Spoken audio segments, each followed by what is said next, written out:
Radio Caput. Desde el lugar de las utopías. 5, 4, 3, 2, 1. ¿No quieren? Mátenlo. Bueno, a ver. Ok. Sí. ¿Es acá? Sí. Ahí sí puede ser. Radio Caput. Radio Caput. Radio Caput. Esto es Radio Caput. Buenas noches, muchas gracias. Radiocaput.com. Estás conectado. Estás en Caput. Y la culpa no era mía, ni dónde estaba, ni cómo vestía. Somos nosotras. Soy la que pinta graffiti pidiendo justicia por todas sus amigas. Somos todas. Me sed de sangre combativa en mi cuerpo, soberana voy rimando. Somos nosotras. Tanto que siente eufórica, antes que histérica, histórica. El programa de Nelly Minchersky en Caput, con la participación de Andrea Cuellar Camarena. Somos nosotras. Los martes a las 16 en Caput.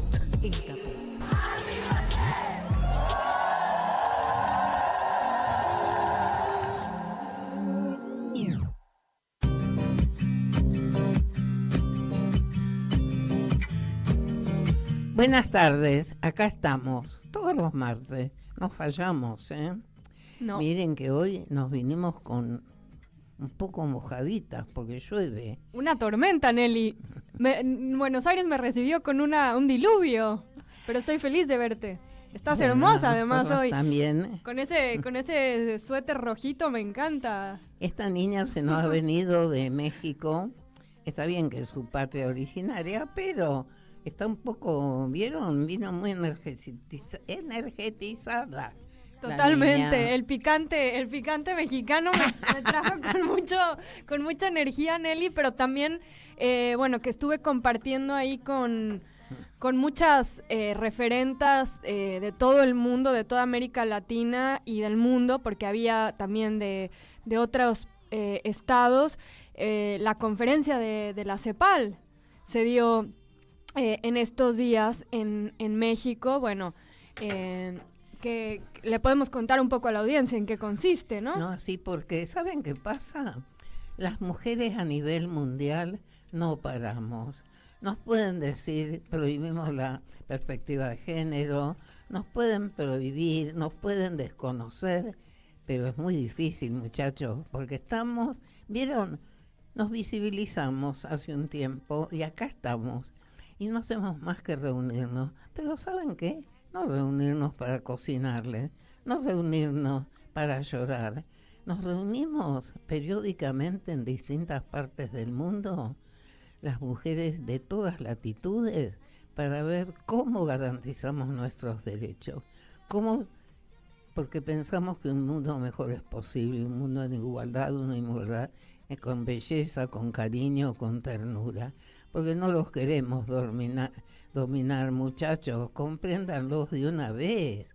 Queremos nada más que igualdad de derechos, porque eso es la sal de la vida. Nadie cuando domina es feliz en el fondo. No, yo coincido contigo, Nelly, que la propuesta que se ha hecho, creo que podríamos decir, Nelly, que hay una propuesta genuina de los feminismos que quizás se ha tergiversado por algunos sectores, algunas personas, algunas, incluso mujeres, diría, ¿no? O sea, una mala utilización de este movimiento, de estos principios que tienen que ver, como tú dices, con una igualdad, con un humanismo. Tú has utilizado mucho ese concepto del humanismo, que además, me viene también a la cabeza porque la presidenta Claudia Sheinbaum, la presidenta mexicana, la presidenta constitucional de los Estados Unidos mexicanos, Claudia Sheinbaum, utiliza ese concepto que es el del humanismo mexicano, que es, pensar un mundo con justicia social. ¿Qué es la justicia social? Es la redistribución, la redistribución del capital material y simbólico, Nelly, ¿no? Que es un poco lo que planteamos desde los feminismos. Ahora, qué curioso, ¿no? ¿Por qué será que este señor que hoy está al frente del gobierno, ni es señor, ni sé qué es, la verdad, está de enemigo y no quiere a las mujeres, y no quiere la justicia social? ¿Cómo puede ser que alguien no quiera que todos gocemos? Está bien, algunos más, otros menos, otros tendrán mucho. Lo que no es justo es que unos tengan mucho y otros tengan nada. Totalmente. Sí, es raro, Nelly, porque inclusive él no es una persona que provenga de un sector de privilegiado, ¿no? Él es una persona que fue empleado toda su vida. Empleado sí. No ocupó ninguno. No fue obrero. No fue obrero, pero tampoco es una persona como sí lo es Mauricio Macri, que pertenece, bueno, a una de las familias más poderosas y más ricas de este país, ¿no? Con una historia de una riqueza, de una acumulación de poder y de riqueza en este país. Entonces, bueno, él básicamente creo que él está sirviendo a esos sectores de poder, ¿no? No sé qué tanto le pueda durar en realidad ese lugar. Claro. Bueno, en ese sentido quería decirlo. En ese sentido quería decir que... Claro, no es el dueño real del poder. No. Sabemos que en realidad en el mundo los dueños reales del poder desafortunadamente están escondidos en sus casas, no mueven más que un par de llamadas, un par de mensajes. No les interesa. No, porque su vida es igual, casi si gobierna uno que gobierna otro, quizás se van a enriquecer un poco más con este tipo de proyectos económicos y bueno, eso es lo que les interesa. Pero mientras estamos, quienes estamos tratando de que persistan los marcos institucionales y los marcos legales de los estados, ¿no? Las democracias, que con todos sus defectos, Nelly, que sabemos que tienen, ¿no? Que con todas las deficiencias que pueden tener incluso los sistemas de representación, las elecciones, sabemos que hasta hoy es lo que la humanidad ha encontrado para que más o menos se garantice un piso de derechos e ir avanzando en ese piso de derechos. Está bien, pero lo que yo quiero transmitir, que esto no son ideas vagas, no son ideas personales de Andrea, mía o de otra gente. Eso está en la Constitución. La Constitución es el librito que juran los niños en la escuela y conocen, que juran los abogados cuando nos recibimos. Totalmente. Los médicos. ¿Saben por qué? Porque esas son las normas que se acordaron con estas representaciones que contra sus falibilidades, pero es las que salen de lo que votamos. Entonces, eso son las normas que nos llevan a tener una convivencia en la cual el principio general es no dañar al otro.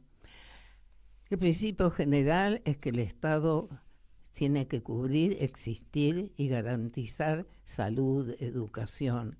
Este Estado que está destruyendo señor, no sé cómo llamarlo nunca, entonces no son inventos nuestros y se da una contradicción terrible. ¿Cómo se equivocaron quienes lo votaron o cómo se equivocaron quienes permitieron que llegara a la presidencia antes todavía del voto? Porque este señor proclamó que iba a destruir el Estado. Entonces, él destruye un Estado cuando fue elegido por ese Estado, por esas instituciones, porque a él lo votaron de acuerdo a lo que dice la Constitución, cómo se elige presidente. Entonces es lo mismo que si yo voto al ladrón, podría decir, para que entre a mi casa. O el colectivero, me elijo un colectivero que no sabe manejar, o que dice que igual va a chocar y va a matar gente. ¿Y saben qué pasa realmente? Se está muriendo gente. Se han muerto, hay 100 muertes por esta historia de esta contaminación de medicamentos, que no sé decirlo, no sé cuánto. Es que, bueno, Nelly, creo que algo que en lo que hemos estado insistiendo, creo, en este programa es que esos marcos institucionales, esos marcos legales, esos frenos que pone el Estado al mercado, son lo que permiten que en un sistema de producción capitalista, ¿no? Incluso con todas las dificultades y las desigualdades que genera este sistema, pero que esos marcos legales reduzcan esas desigualdades, ¿no? Bueno, que esos marcos legales frenen los abusos, frenen que existan, condiciones laborales que se vuelven una esclavitud, que en esa relación comercial que es desigual, las personas que somos compradores podamos tener garantizado que lo que se nos está vendiendo tiene condiciones mínimas de seguridad, ¿no? Que si consumimos ya sea un medicamento, un alimento, un producto y está deficiente, tengamos el derecho de cambiarlo y que quien nos lo está vendiendo esté obligado a eso. Bueno, esos marcos institucionales, esos límites, esos frenos que se ponen al mercado, los ponen las leyes. Y como tú dices, el marco normativo y dentro de eso, como marco supremo, la Constitución. Claro, ¿no? pero vamos para que la audiencia nos pueda seguir bien. Yo les quiero, eso se llama, por ejemplo, control de los medicamentos, se llama control de que no se fumigue cerca de las escuelas, ¿Sí? se llama cuidado. A veces el Estado falla, y falla mucho, pero no nos olvidemos, el Estado no es una entelequia, el Estado es un grupo de seres humanos, mujeres, hombres, que en las elecciones son elegidos cuando... ¿Qué pasa? Por eso cada 4 años votamos y cada 2 también en muchas circunstancias para removerlos.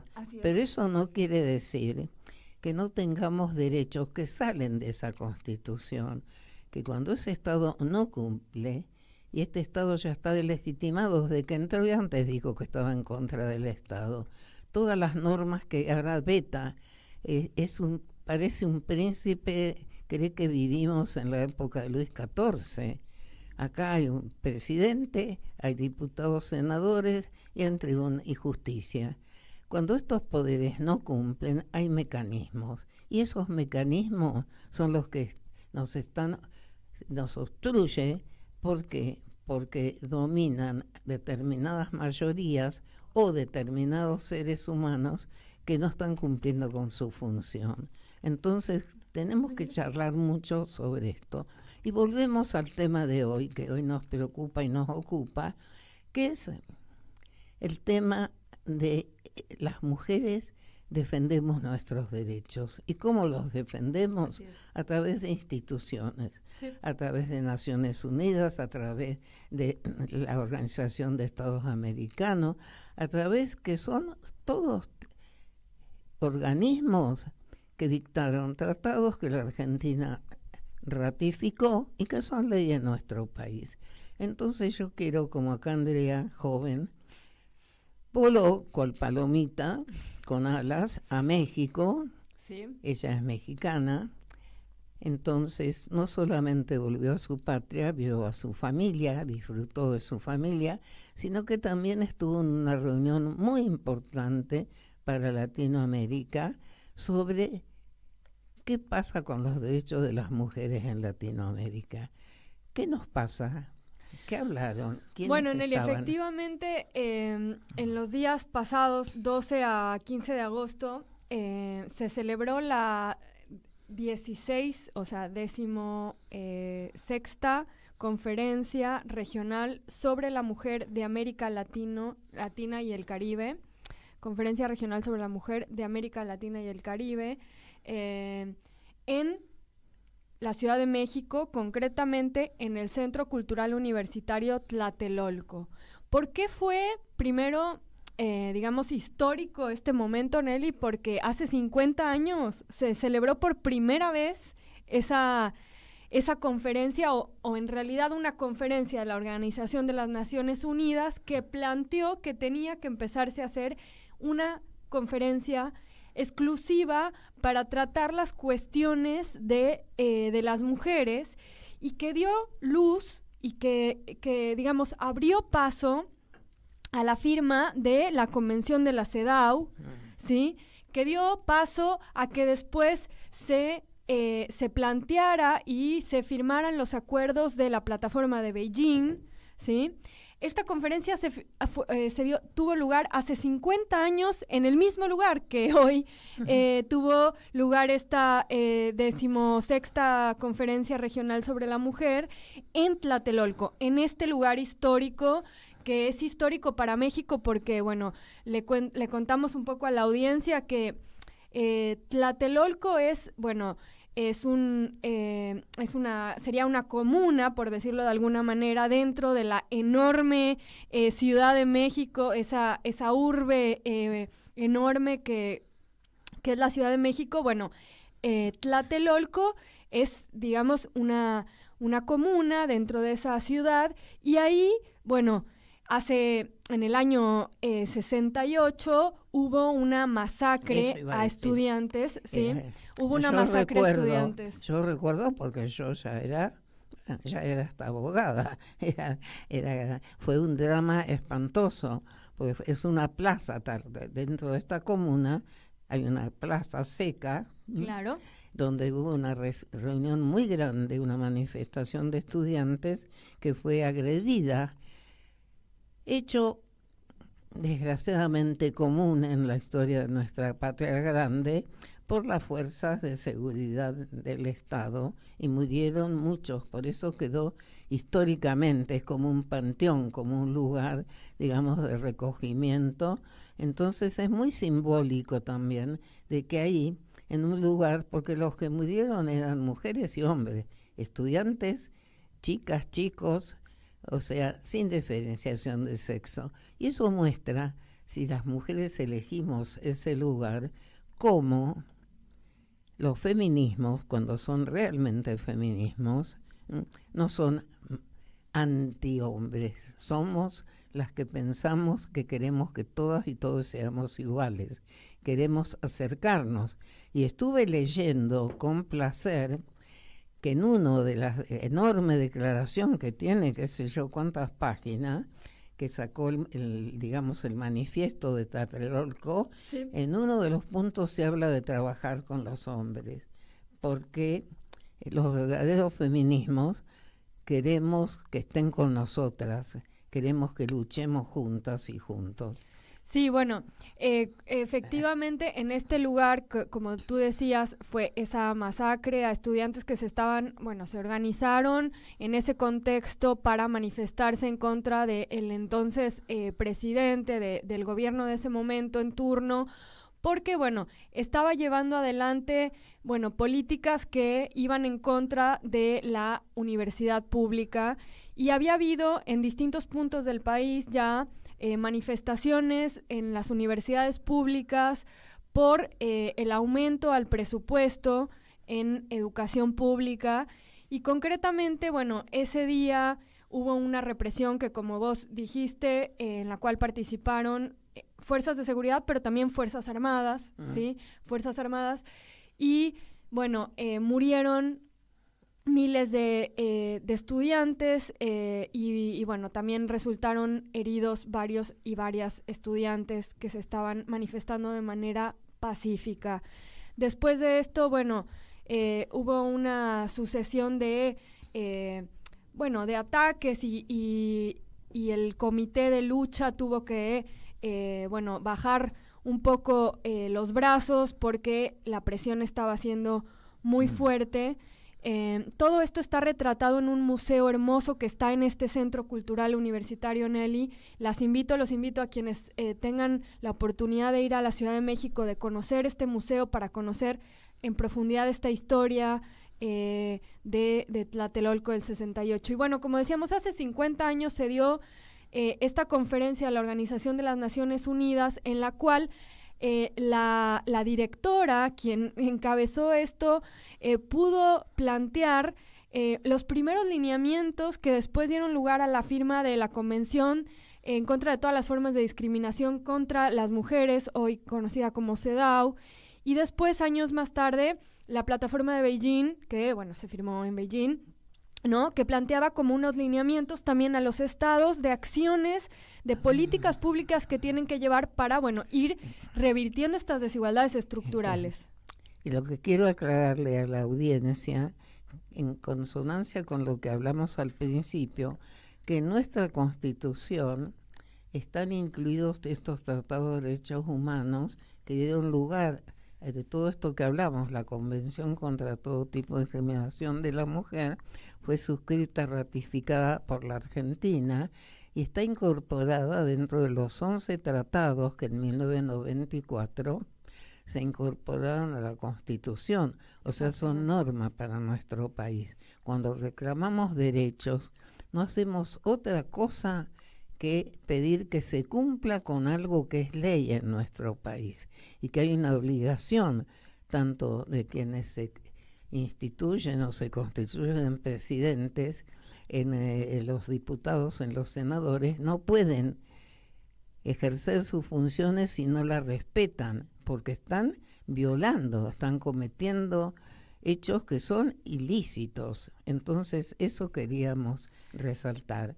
Ahora, ¿qué países estaban No, bueno, estaban, la mayoría de los países de América Latina estaban representados, no había una representación argentina, desafortunadamente, ¿no? En este círculo que se formó como una U, en la cual estaban sentadas y sentados, bueno, sentadas en este caso, No, eran todas mujeres, las representantes. Aclarémosle a la audiencia que hay autoridades, hay reuniones, es una reunión donde están los estados también, por un lado, o sea, los representantes de los gobiernos de cada país, y también por otro lado se reúnen representantes de la sociedad civil. Exactamente, sí. O sea, en el caso de la representación institucional estatal, había, bueno, digamos, en las reuniones de esas representaciones estatales no estuvo representada la Argentina, pero en las reuniones de la sociedad civil sí estuvieron presentes, bueno, distintas organizaciones de la sociedad civil y también, bueno, algunas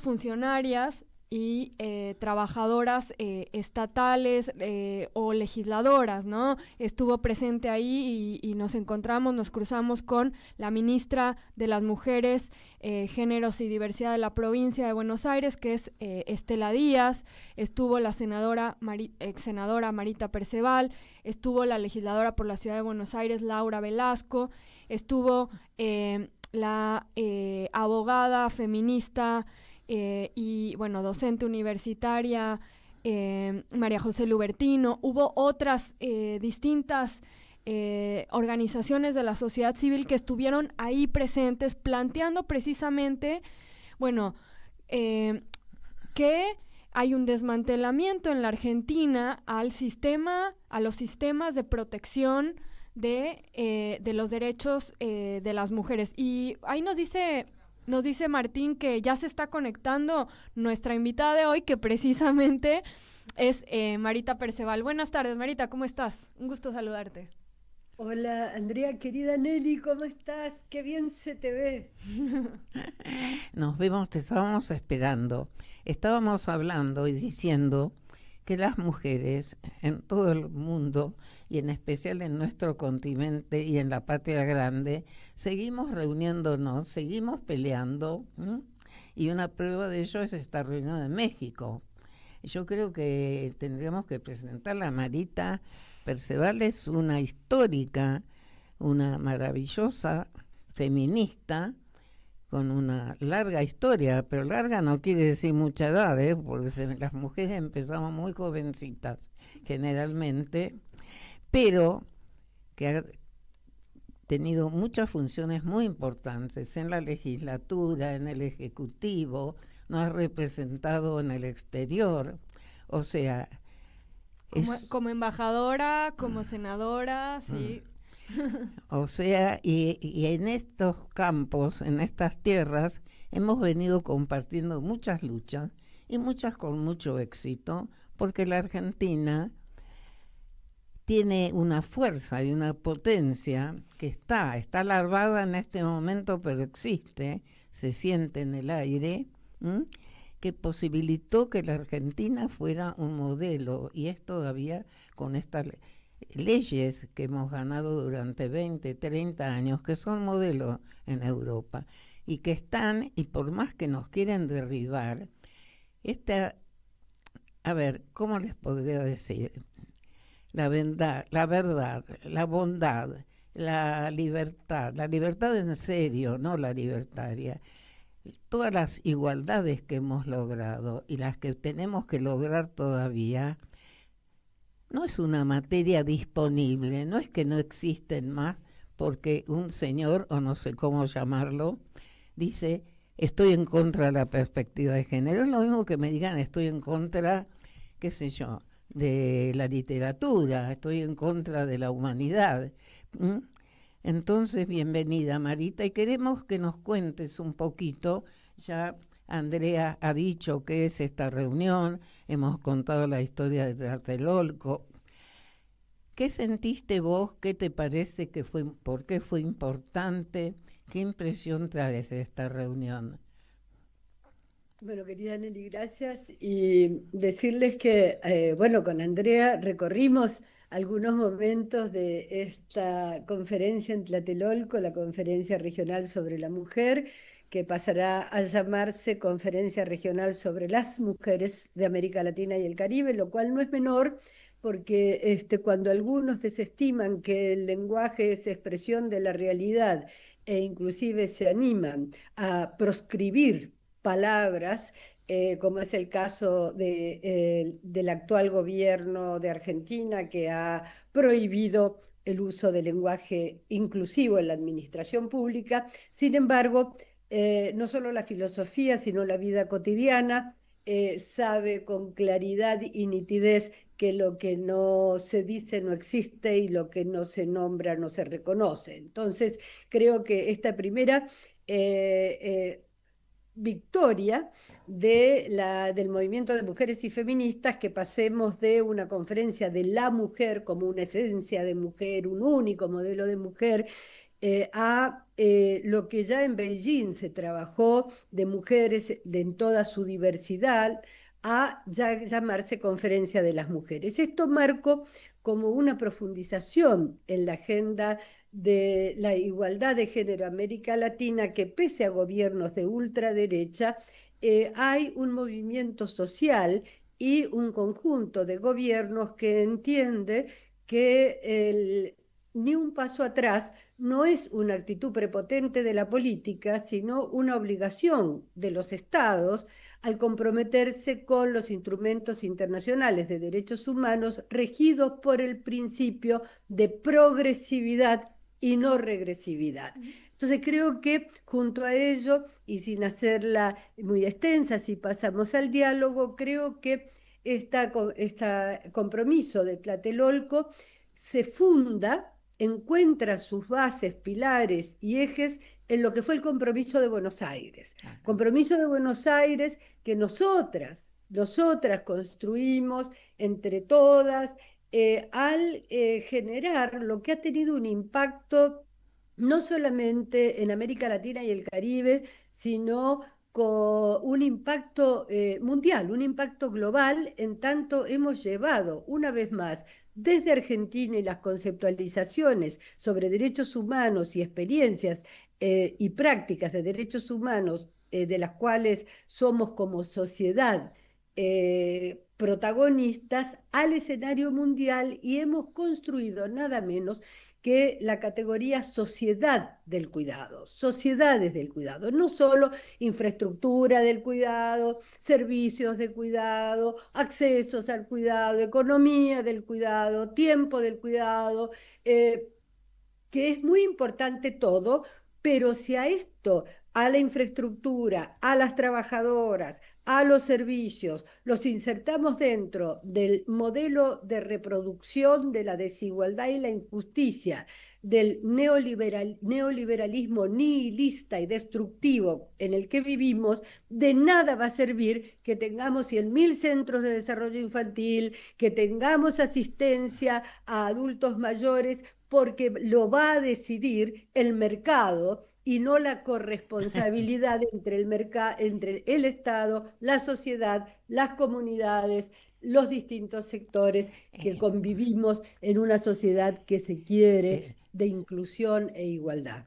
Perdón que te interrumpa, Marita, es que yo creo que este tema del cuidado, que también quiero señalar que entre las que estuvieron en México fue la doctora Laura Pautasi, que es la primera que tomó el tema de cuidado y movilizó a Argentina y al gobierno de la Argentina, al gobierno anterior, a adherir a un pedido para que la Corte Interamericana se pronunciara respecto a qué significa el cuidado. Y que de hecho se pronunció y dijo que es un derecho, ¿no? Derecho humano. Es un derecho humano el cuidado. Que le da una categoría muy grande e introduce para que este derecho sea interrelacionado con todos los derechos, porque el cuidado tiene que ver con la vida diaria, que es lo que tenemos las personas, vivimos todos los días, cuidando, no cuidando, somos cuidadas, entonces somos todos sujetos de eso. Y estos cuidados ha estado tan, perdón que me extienda, pero tan naturalizado que se advirtió ni como un derecho, como una obligación. Cuando tanto las que cuidamos como las que somos cuidadas, estamos ejerciendo derechos y no es una caridad cuando uno cuida.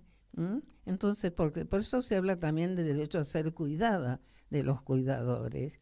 Y esos cuidados, ¿saben qué es, chicas, chicos, mujeres? Es lo que hacemos todos los días, ¿vieron? Con nuestros hijos, o hacen con nosotros cuando ya somos abuelos, o es que hacemos con nuestros niños chiquitos. Entonces, que esto se categorice y se reconozca, ¿se acuerdan cuando en los libros, yo me acuerdo de muchas cosas porque soy muy vieja, pero mamá plancha, mamá cuida, ¿qué hace mamá? Papá trabaja. O sea que ya desde niñitos se nos decían, mamá, vos tenés que cuidarnos de tu obligación. Así que papá trabaja, es el que trae la plata. Volviendo al tema del lenguaje que mencionaba Marita al inicio, ¿no? Que cómo se nombraban y cómo se nombraron históricamente, bueno, esas funciones, esos roles sociales, esas tareas, actividades que sostienen el sistema productivo. Y como decíamos, había por un lado ese trabajo productivo que se daba en el espacio público y después el trabajo que sostiene la vida, como decía Marita, como decías tú, Nelly, ¿no? Que es los cuidados, lo que da lugar a la existencia misma de la vida. También. Algunas consideraciones de esto. Creo, Nelly, que con justeza has puesto nuevamente a Argentina y a gobiernos populares, transformadores de la Argentina, como quienes propiciaron el reconocimiento de derechos. Es cierto, aquí era ministra de Mujeres, Géneros y Diversidad Eli Gómez Alcorta, quien como una destacada jurista empezó a trabajar en la necesidad de presentar una opinión consultiva ante la Corte Interamericana de Derechos Humanos, como en su momento recordarás, yo era subsecretaria de Derechos Humanos, hicimos la presentación de una opinión consultiva sobre los derechos de la niñez migrante. Dicho lo cual, a partir de esa decisión del ministerio y del gabinete, yo entré al ministerio por un tiempo en el año 2022, donde ya esta opinión consultiva Eli la había trabajado con su equipo, se hizo un sistema como merece ser un Estado democrático y un gobierno no autorreferencial. Se hizo una serie de consultas con expertas, por supuesto que Laura Pautasi es una referencia ineludible, como me acuerdo, yo era senadora nacional, presidí la delegación argentina, fue la conferencia regional sobre la mujer de Quito, en donde se instala ya la conceptualización de cuidado, y en esto tengo que reconocer a Sonia Montaño, quien fue la que empieza a trabajar el tema de economía del cuidado, pero también a María Nieves Rico, otra argentina, donde empiezan las encuestas del tiempo, donde se ve que solo puede cerrar el patriarcado capitalista bajo la división sexual del trabajo, y que este trabajo llamado reproductivo, invisibilizado y no remunerado, o precario, en el caso de que fuera remunerado, mayoritariamente realizado por mujeres, mayoritariamente quiere decir el 98%, realizado por mujeres, era el que sostenía a la posibilidad del trabajo llamado productivo o de acumulación capitalista. Bueno, todo esto que fue en estas décadas trabajándose, yo pongo Quito 2007 hasta el día de hoy, fue ganando en profundidad de análisis, insisto, tanto en el caso que referías, Laura, como otras teóricas, académicas, feministas, inclusive ecofeministas. ¿Por qué? Porque ya incorporamos que el cuidado no es todo. Cuidado es la sostenibilidad de la vida, Sí. y poner en el centro a las personas y al planeta, que este fue otro logro que hicimos en el Compromiso de Buenos Aires, frente a lo que es la devastación ambiental y el abismo al que nos enfrentamos de destrucción plena de la biodiversidad y del futuro de un ambiente que va a estar atravesado y cada vez más de desastres y aniquilamientos. Dicho esto, el cuidado no es todo, pero el enfoque de una sociedad del cuidado supone la transformación sistémica del orden económico, social y político y de las relaciones de poder. En este marco, sí, distintas estructuras o agencias del sistema multilateral, como ONU Mujeres, CEPAL, la Organización Internacional del Trabajo, sí, lo que hemos acordado, y esto se acordó en la Cumbre del Futuro, es que si bien todos, todas, todes tenemos el derecho a ser cuidadas, cuidados, cuidades y a cuidar, no obstante, hay colectivos sociales que deben ser mirados interseccionalmente, es decir, en sus diferencias y diversidad, con prioridad plena. Estos son los niños, niñas y adolescentes, estas son las personas que viven con discapacidad, estas son las personas mayores. ¿Por qué? Porque así como el Papa Francisco hablaba de la cultura del descarte, el neoliberalismo financiero y las ultraderechas hablan de que el enemigo es el otro. Y el otro, el que a mí me impide ser plenamente un individuo que hace lo que se le da la gana, es o el migrante o todo aquel que me genera una relación de corresponsabilidad. Y aquí se entienden las políticas que está tomando el gobierno de la Argentina, de desmantelamiento de las políticas de derechos de las personas mayores, desmantelamiento de las políticas de discapacidad, abandono de las infancias. Entonces, creo que esta priorización de estos sujetos sociales, y más si son indígenas, en comunidades rurales, afrodescendientes, LGBTIQ+, en condiciones de pobreza, esto es lo que se ha puesto como un plan de priorización. Priorización no significa olvidarse de las demás, sino de priorización de políticas de cuidado que no pueden ser políticas de un área del Estado, ni del mercado, mucho menos, sino que tienen que ser políticas que intersectoriales, que el Estado cuide y que la sociedad proteja. Bueno, yo para esto que dice que es totalmente perfecto, Marita, que es una especie, una lectura macro, yo la bajo a algo muy sencillo. El Estado dictó a través de sus tres poderes, de los dos ejecutivos, porque en estos 20 años se produjeron cambios legislativos muy importantes y que están penetrando en la sociedad. En el 2015 se reforma el Código Civil. Y en materia de familia se reconoce por primera vez qué es esto del cuidado, qué es este trabajo. Si bien se refiere al nivel de cuidado interpersonal en el núcleo familiar, por primera vez se le reconoce a las mujeres un valor económico porque cuando se habla de la obligación alimentaria, por ejemplo, de papá y mamá, se dice que el cuidado, quien habita con sus hijos, los cuida, les da de comer, se preocupa, los lleva a la escuela, tiene un valor económico. Y que eso, al efecto de cuando se separa una pareja, al efecto de fijar una cuota alimentaria, se considera un aporte económico. Y esa presencia del valor monetario, podríamos decir, es un reconocimiento del cuidado como un valor dentro de la economía, porque también en otras partes del código se reconoce, por ejemplo, cuando se fija una prestación económica en un caso de divorcio, se considera un valor para reconocerle a la mujer si cuidó a sus hijos, no pudo estudiar, dejó su carrera. O sea, son avances que nosotros no nos damos cuenta.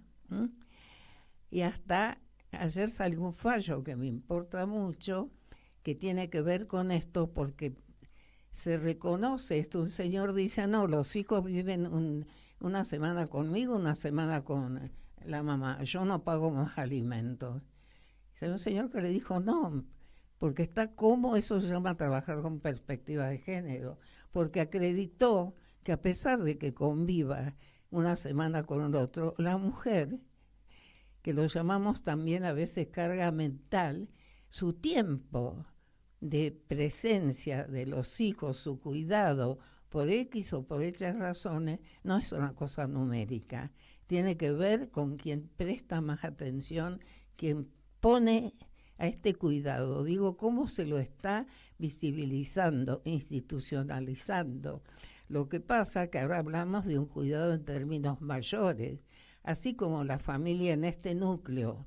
Estamos quienes aportamos, quienes cuidamos, quienes proveemos, quienes nos reproducimos.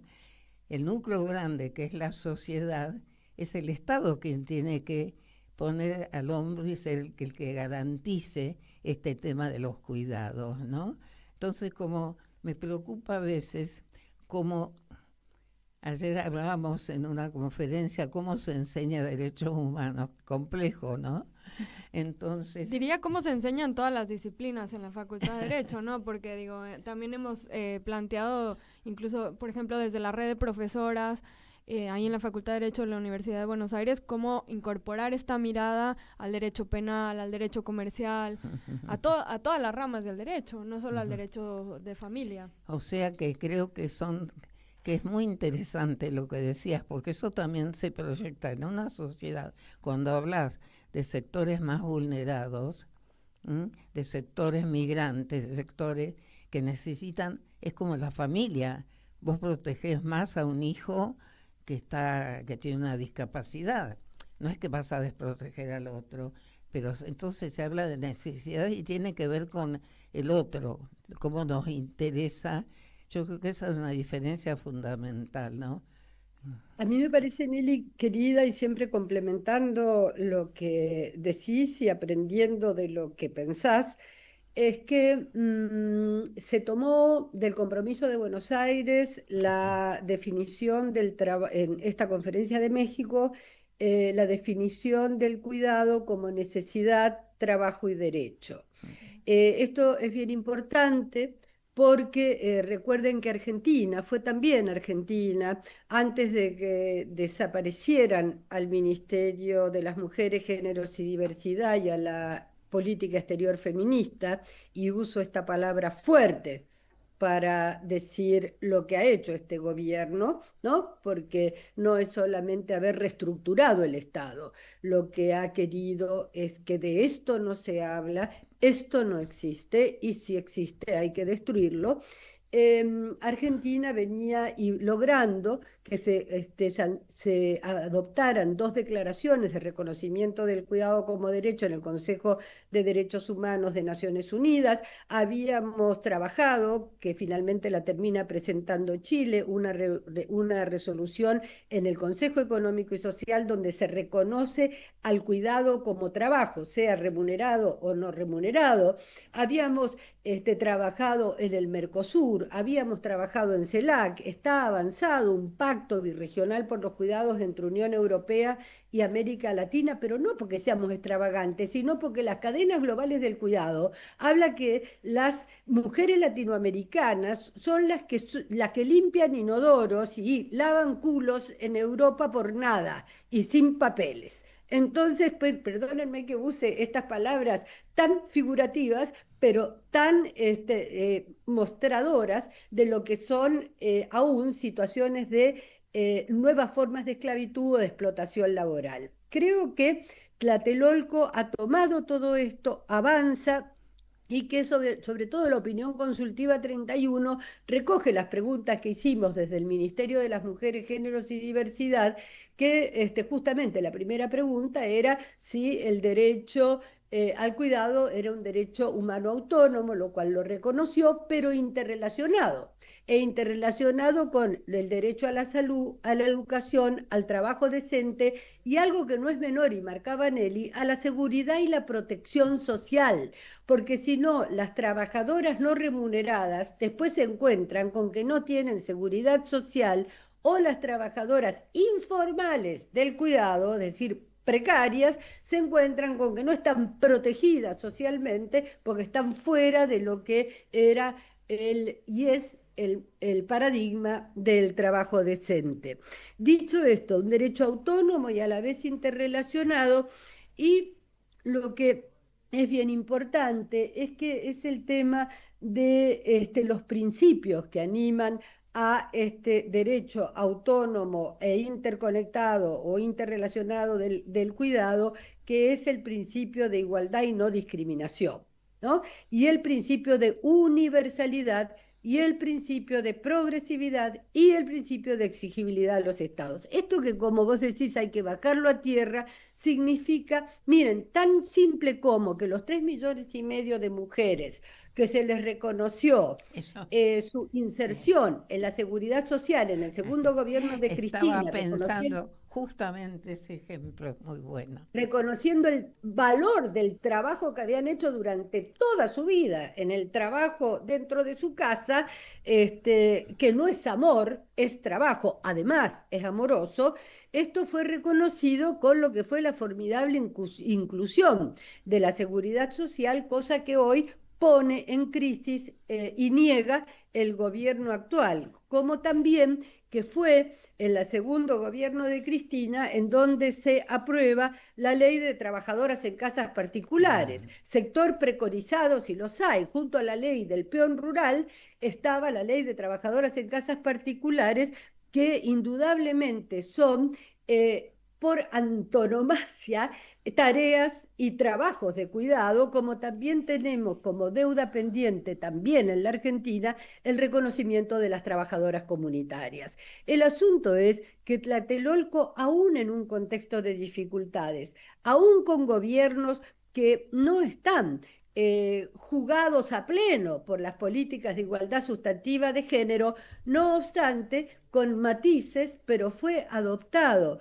este compromiso en donde los estados mayoritariamente, ya voy a decir mayoritariamente por qué, reafirman la necesidad de avanzar a sociedades del cuidado, a reconocer el cuidado como derecho, necesidad y trabajo, a financiar los cuidados. Acá hay distintas modalidades, tal vez no es el momento de extenderse, a pensar en sistemas integrales de cuidado, a priorizar aquellos colectivos sociales que necesitan de nuestra atención. Por un lado, niños, niñas, pero también hay que hacerse cargo de la pirámide sociodemográfica de la población, no solamente de América Latina y el mundo, y que en esto también se necesita la cooperación internacional horizontal, porque no es que América Latina esté viviendo esto porque somos países en desarrollo y no le pase a Europa o a los países desarrollados. La crisis de los cuidados es una crisis global, por lo tanto, la salida a los cuidados tiene que ser producto y resultado de la concertación en el marco de lo universal de los instrumentos de derechos humanos. ¿Qué países no se sentaron en Tlatelolco? Adivina, adivinador, es muy fácil dar la respuesta. no se sentó Estados Unidos y no se sentó Argentina. Lo cual yo digo, ¿nos podrá dar vergüenza? Bueno, por nuestro pasado. ¿Nos podrá dar rabia? Sí, por nuestro presente, pero sobre todo nos genera compromiso por nuestro futuro. Argentina tiene y va a volver a sentarse en esa silla, y como ha sido hasta ahora, desde que existen las conferencias regionales sobre la mujer, y que sabemos que esto ha sido así, Argentina ha sido un país clave para avanzar derechos y no para justificar retrocesos. Te agradezco enormemente, y sobre todo con el ejemplo que diste de la jubilación, lo que llamamos la jubilación del ama de casa. ¿Por qué? Porque he escuchado mucha gente que dice, ¿por qué sin aportes? Primero que no es así, porque se le descuentan los aportes de una proporción. Pero si es un derecho, o sea, no es una caridad, no es un acto de baja política, es reconocer un derecho, porque el cuidado es un derecho. Y esta conferencia y todos los antecedentes que mostraste, bueno, han acreditado que es un derecho humano. Y eso hoy en día en el mundo internacional todavía, por suerte, y los tratados, y está en la Constitución, es una manda constitucional. Y eso, a pesar de este desconocimiento del gobierno, la Constitución está vigente. Entonces, eso a seguir peleándola, ¿no? Marita, muchísimas gracias. Quiero hacer un reconocimiento, si me lo permitís, a la Argentina en la figura de feministas. Quiero mencionar a Ana Falú, que junto a otras feministas de América Latina y el Caribe propiciaron que se hiciera el foro de espacios locales, de territorios, territorializar los cuidados, en donde gobiernos locales pudieron debatir, coincidir y acordar en cómo se construyen sistemas integrales de cuidado en la realidad concreta, en el barrio, a la vuelta de la esquina y en la puerta de mi casa. Se hizo en la Ciudad de México, fue una innovación, y no es autobombo, pero fue así, en el compromiso de Buenos Aires, en nuestra conferencia. Fue muy buena esa conferencia. 2022 yo propuse el foro parlamentario, por primera vez se hizo un foro parlamentario, obviamente para quienes entendemos que el Estado de Derecho son sus tres poderes y no solo el Ejecutivo, los parlamentos son fundamentales para justamente no solo hacer la trama normativa que da sostenibilidad y legitimidad a las políticas públicas, sino también que nos defienden de los vaivenes de los ciclos ejecutivos según las elecciones. Fue el segundo, por unanimidad, la mesa directiva y los estados aprobaron que el foro parlamentario llegara para quedarse.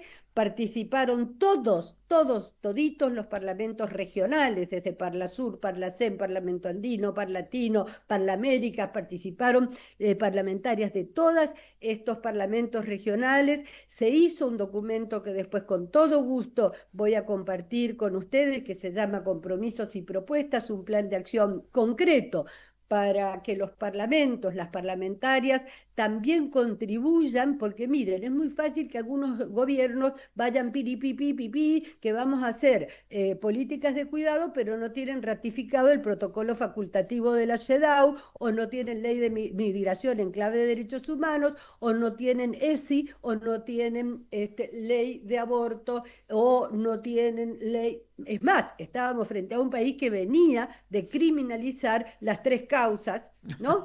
De despenalización del aborto, con lo cual el foro parlamentario es súper importante, porque lo que va a ayudar, Nelly, y en esto las dos somos unas fanáticas incorregibles, va a ayudar a armonizar en América Latina y el Caribe la arquitectura normativa, para que cuando hablemos de sociedades del cuidado, de políticas de cuidado, de sistemas integrales de cuidado, de financiamiento de los cuidados, tengamos un lenguaje común y no que con zorros en el gallinero jueguen a la hipocresía algunos estados que les gusta más la retórica que la justicia social. Bueno, muchísimas gracias por aceptar esta invitación, Marita. Como siempre, un placer, un honor escucharte acá en Somos Nosotras. Te mandamos un abrazo fuerte y bueno, nos estamos viendo. Abrazo. Y yo creo que nos vemos pronto, ¿eh? Creo que sí. Me voy a cocinar. Chau, chau. A cocinar por placer, no por obligación. Por placer, por placer. En este caso, cocinar será amor, aunque sea trabajo. Un beso, chao, chao. Un beso. Bueno, estuvimos ahí hablando con Marita Perceval, ex embajadora, ex senadora de la Argentina y representante ante la Organización de las Naciones Unidas. Nelly, se nos acabó el programa, son las 5, nos tenemos que ir. Nos vemos el próximo martes acá en Hasta Somos el Nosotras. martes, espero que el martes no llueva. No llueva, y que por lo menos esté un poquito más amigable el tiempo. Hasta el martes.